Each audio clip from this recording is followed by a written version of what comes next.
Hey guys, welcome back to the podcast. I want to talk today about Hurricane Milton that we just survived here in Florida. For one, I just want to answer everyone's questions, let everyone know I'm okay, everything's good. I got so many messages on Instagram about it. I was hearing from people even in Australia. Shout out to Amy Harvey for checking on me from Australia, but I'm sure a lot of people had heard about it. I know it's the only thing that was on the news for a long time in Florida. Um, but it was a pretty big event and some pretty cool things happened that I want to share today. And just kind of talk about the silver lining in these things. So I don't want to minimize the impact of what had happened because I know that there's a lot of people with damage and flooding and are not, in a good place right now. So it definitely did a lot of damage, but I will say the impact was not nearly as bad as we were bracing for. So I have been in Florida for 10 years now.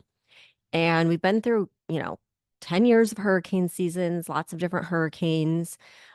This was the first one where I was really, really worried. And same with everybody. I mean, there was something about this one that was giving everyone that bad, gut feeling. Even the meteorologists that we follow. So, like everyone in Florida, we all follow Mike's weather page. And then in Tampa, Dennis Phillips. And they don't ever try to fearmonger or hype things up, but they were concerned. Like Dennis has all these different rules for hurricanes, and rule number 7 is don't freak out until Dennis freaks out, and he was freaking out. So there was just a lot going on, and I just kind of want to explain um, why I didn't evacuate and something really cool that happened in the midst of the panic of this hurricane coming through and my anxiety being through the roof. So here's how things play out, right? Like we have hurricane season every year. It's in the fall, and most of the hurricanes that come through are not bad. They fizzle out, and they don't do a whole lot of damage or whatever. And so, you hear about these hurricanes forming and nobody really worries or freaks out. Um, but then there comes that moment. It's like a moment where the forecast, shifts. You get different points in time. It's like 11 a.m. I think it's like 5 a.m., 11 a.m., 5 p.m., and 11 p.m., where you get updates from the radar and how everything's going. And so we get the update in the evening at 5 p.m. that, okay, this is really strong. This could be the hurricane of the century that we've been waiting for because Tampa Bay has not been hit with a major hurricane since 1921. So, they keep saying we're overdue for it. And why that's such a big deal for Tampa Bay is when the hurricanes come up on the Gulf Coast, the warm water gives them strength and it makes them stronger. The recipe for disaster is that warm water and then pushing the hurricane up into the bay. And I remember when I first moved to Florida, my boss explained this to me. And he's like, one of these days, we will get a hurricane that comes up into the bay, and all of Tampa will be under 12 feet of water. Like Tampa will be ruined. And I remember him saying that, and that always stuck with me. And he's like, it's been over 100 years. So fingers crossed it doesn't happen, anytime soon. But that's what the big concern is here in Tampa. So all of a sudden, it was looking like that is exactly what this hurricane's going to do. And it was a small hurricane, but it kept getting stronger and stronger to the point where it was a Cat 5, which is the highest category that they report on. So at this 5 p.m. update, it was like that oh shit moment where everyone went from okay, we're going to keep an eye on it to this is real. If you're going to leave, now's the time to do it. And so I told my husband, I'm like, I think I'm going to pack up the kids and drive to Georgia, which he can't go because he's on the A team at work.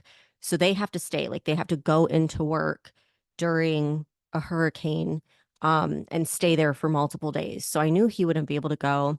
And I just kind of made up my mind, like, okay, I'm just going to do that. I'm just going to get out. So that was at 5 p.m.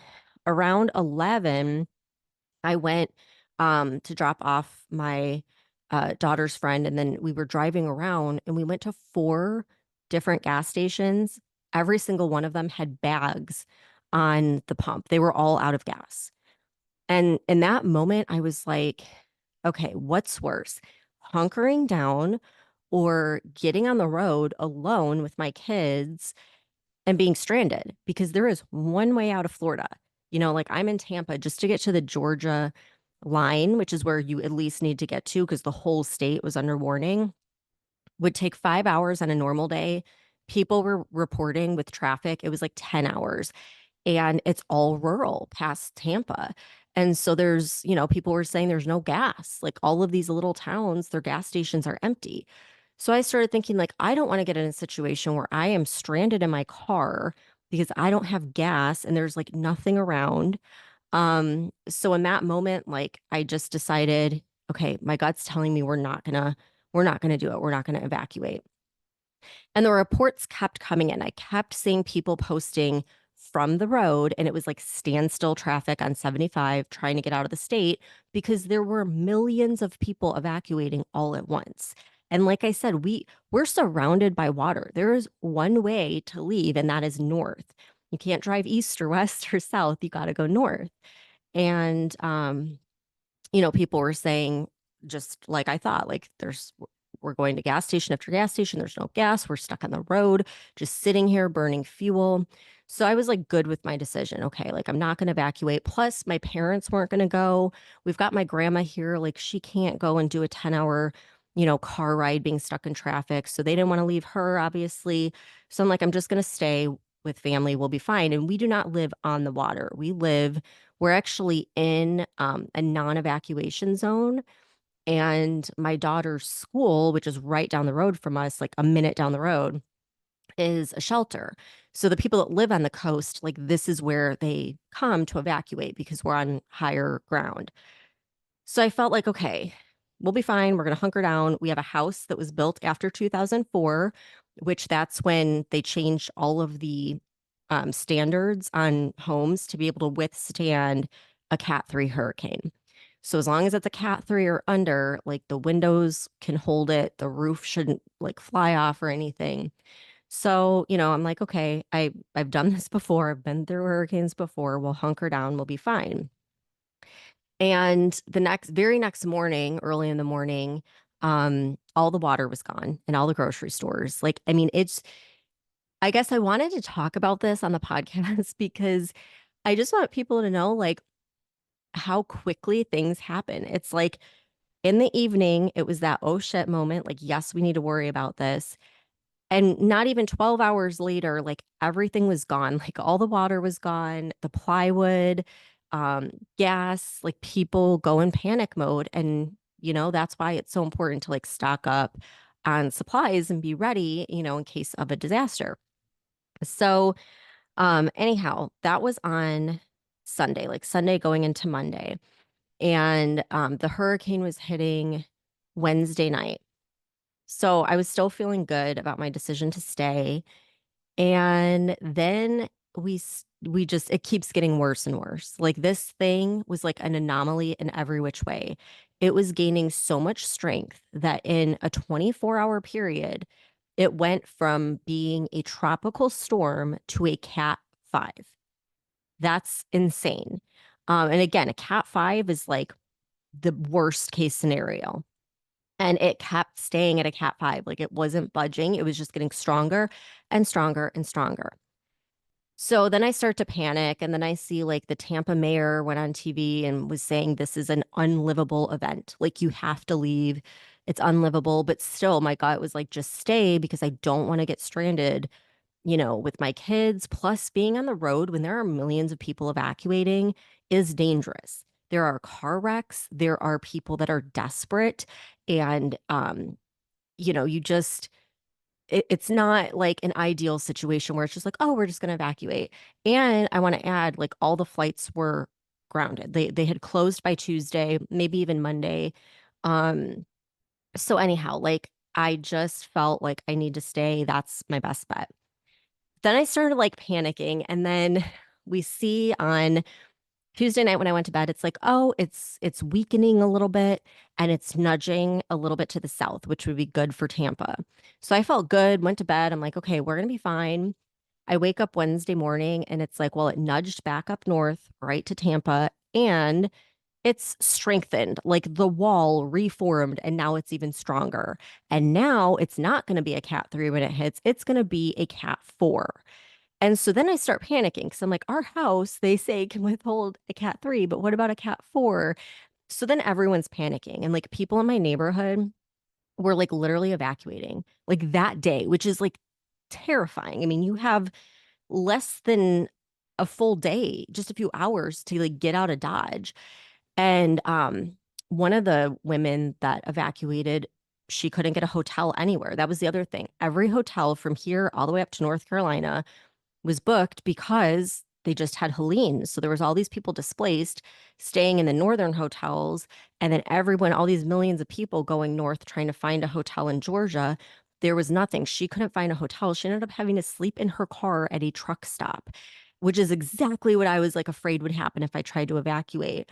Um, so everyone's like in panic mode, and I start freaking out because it's like that thought, you try not to think it, but it crosses your mind like, are we going to survive this?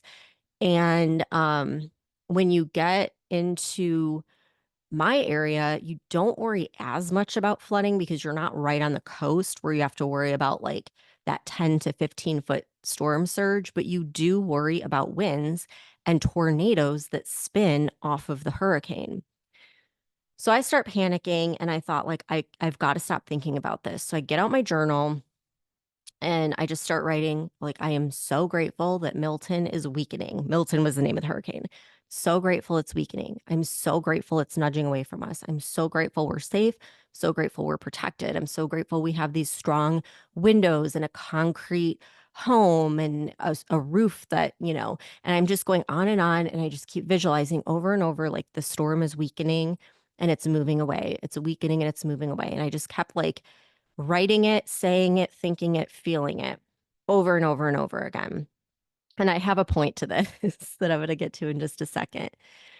So, a few hours into the day, it starts picking up. So, I decided to go to my parents' house. They live in the neighborhood. We all had like our hurricane shutters up and everything, get their house secured. And I'm like, I'm just going to spend the night here with the kids. So, at least I've got my parents around for like moral support. I'm not like totally by myself.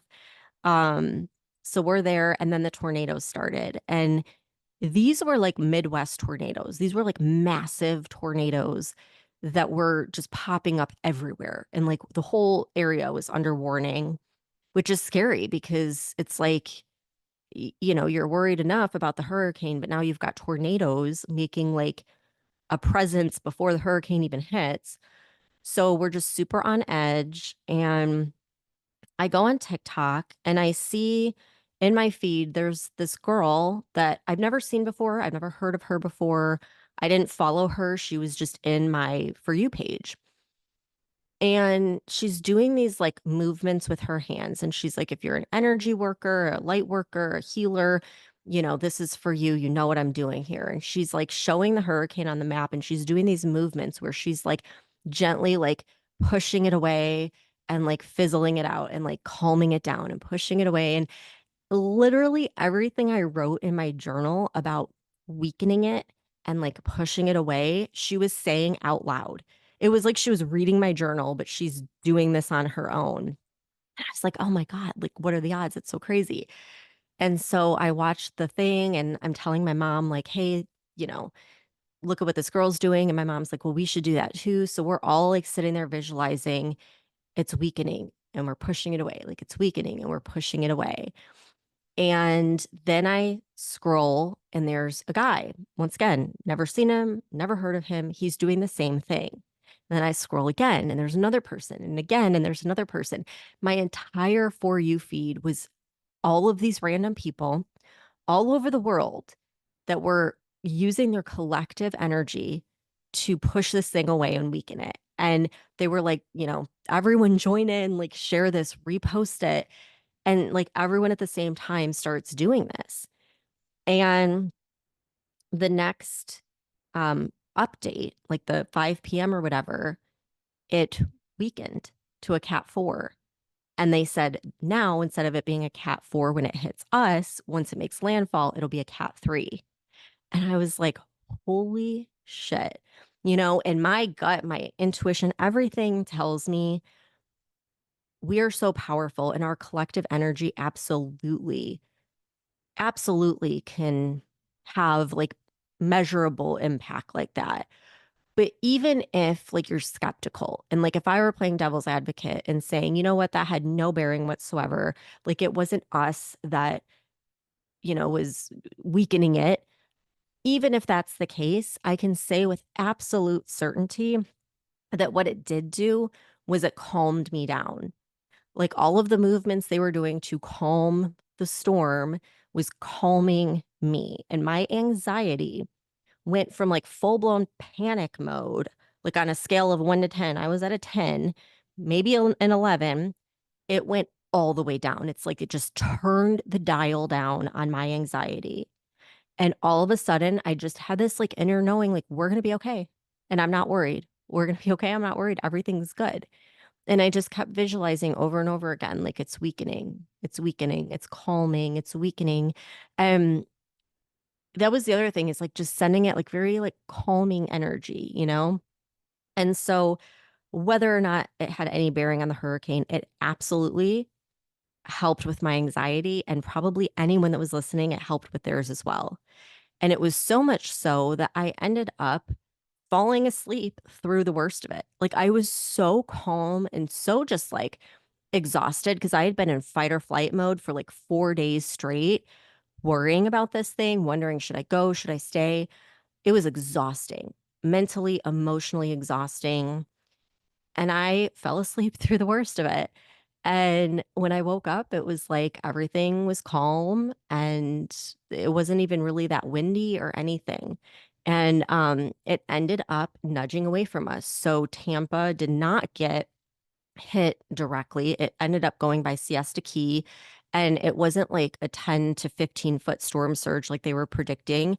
I still don't know because there's a lot of people without power. So I don't know how bad it is. I know Tampa did get flooding, but it was like not at the same level that they had predicted that it would be.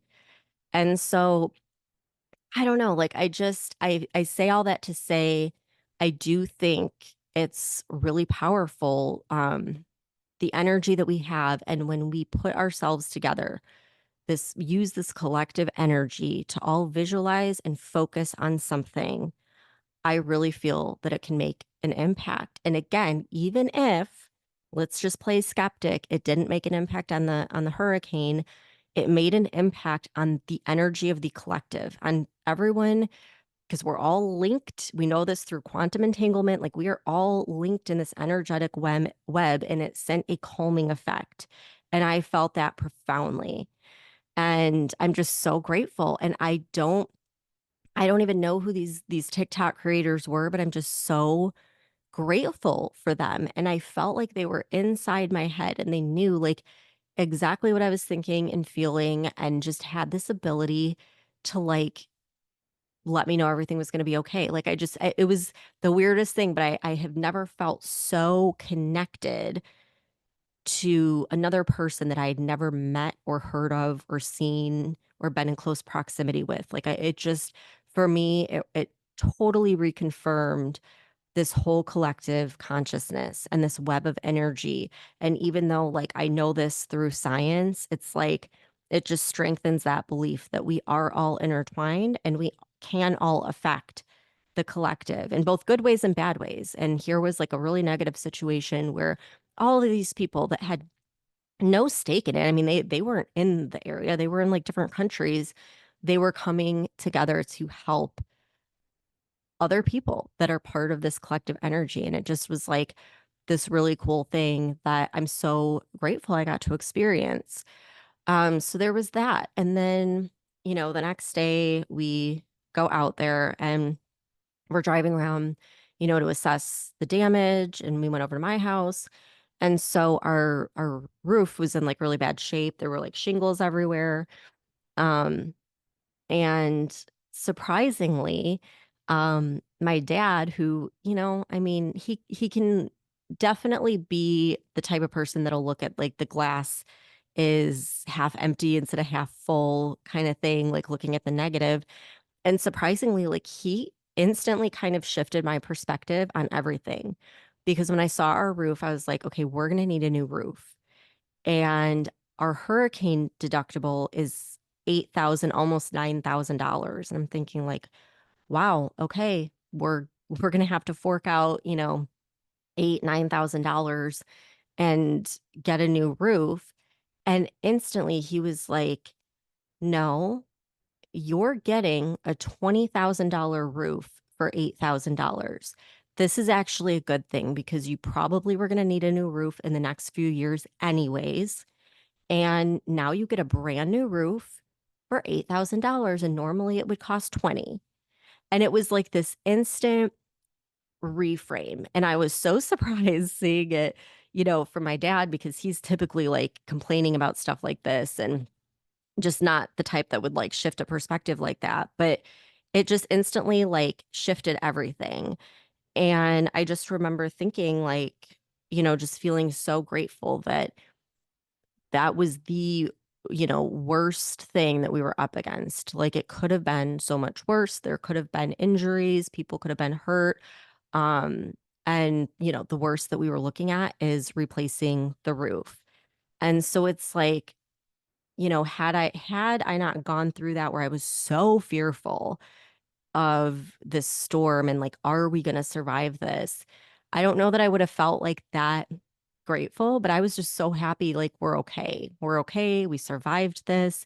No one's injured. Um, and we didn't like have a full blown panic attack through it. Like, we got through it.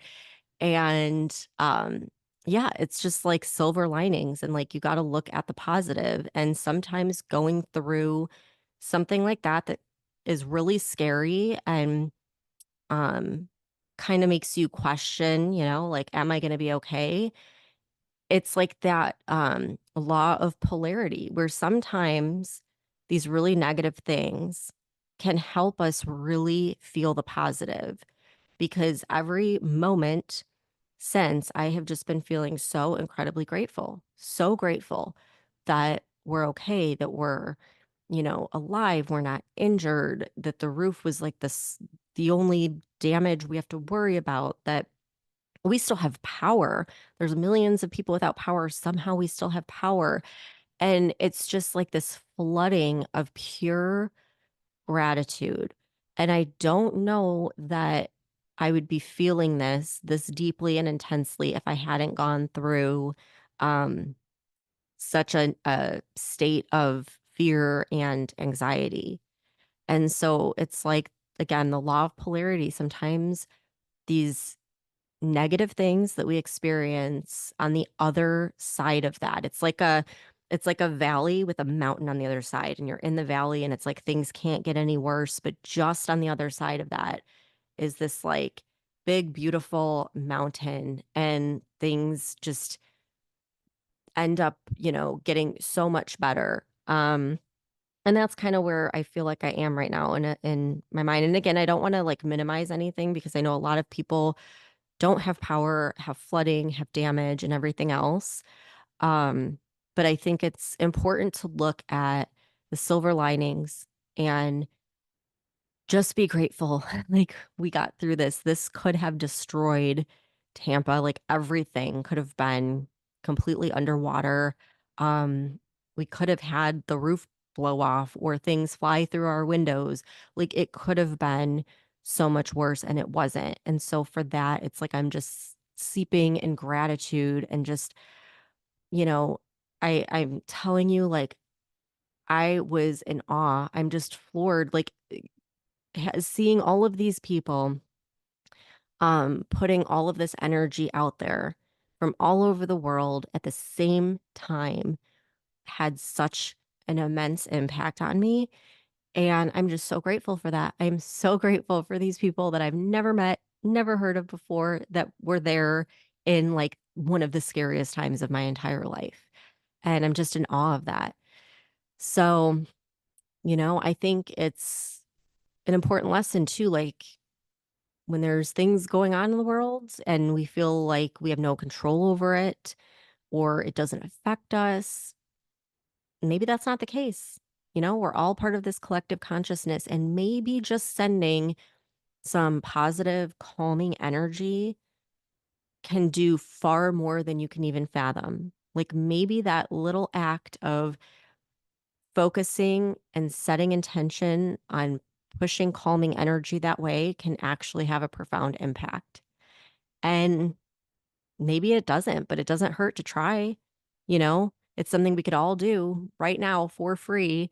Um, so it's just kind of like helped me think a little bit bigger and how our vibration and our energy has this ripple effect that goes around the world because we are all intertwined.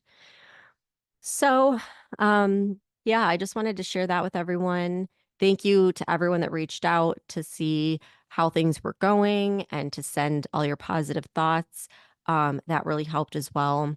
And I just appreciate you guys. So, thank you so much for tuning in. I'm going to go get back to cleaning everything up, and I'll see you back here in a few days.